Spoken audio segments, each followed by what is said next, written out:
So I'm going to show you a few different projects that have been created using SAM and really shows the kind of potential of and the breadth that you can do. So here we have a Lego Technic's ball sorting machine that's programmed and powered by SAM. This machine here takes white and blue balls, mixes them together, and then using the SAM motors, it's moving the balls around the whole circuit. You can see here our little motors. As the balls go into the tunnel, there's a light sensor that detects the amount of reflecting light off the ball.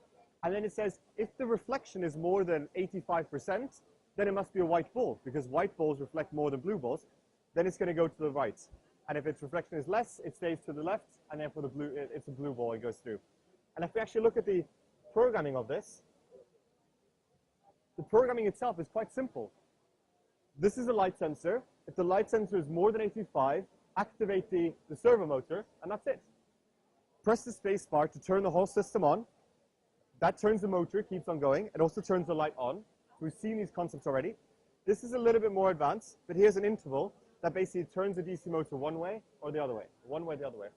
And for someone with no coding experience, you can follow this step by step, and you can understand how this program is working just from looking at the icons and the flow and the logic that's employed.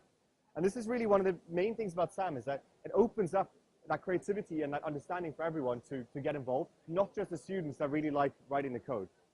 And then we can also build more advanced things as well. Like, this is one of the coolest projects that's been built with SAM, is a working Starbucks coffee machine. So here, it's built out of Lego, but all of the functions inside are all powered using SAM. So you've got the motors inside, the buttons, etc. And it makes it a real cup of coffee within a minute.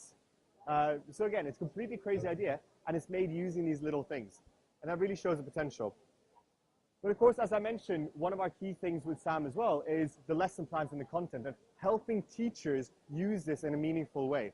And so we've developed assets and support. So this is everything from full lesson plans with step-by-step guides, mapping that back to the curriculum, whether it's UK, US, or international curricula. But we also created interactive videos. So this is a 15-minute video talking about how to build a code breaker using SAM as well. So this is a device we have to position the things in a particular way to unlock something. So we have all this different support that helps teachers really use SAM in a most meaningful way.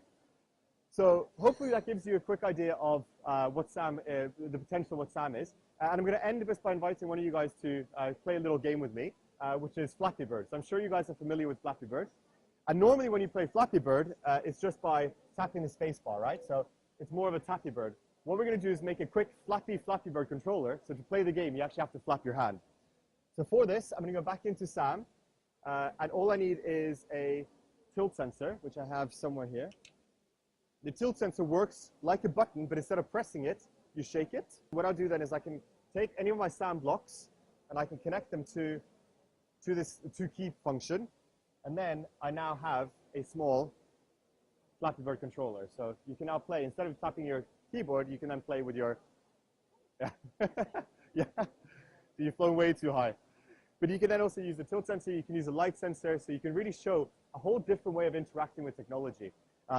We've had students build Minecraft controllers where they 3D printed Minecraft swords or pickaxes, put SAM blocks into them, and then they can play and interact with the computer in different ways. So it really just shows a much more creative and open-ended potential of how technology can be used to understand these concepts. So if you're interested in learning a bit more, we're displaying just on the front there here with ETC, which is our local Hong Kong partner. I'll be very happy to talk about how SAM can be great for your school and for your students, and to really kind of help kids discover the fun in coding and creating. Thank you very much.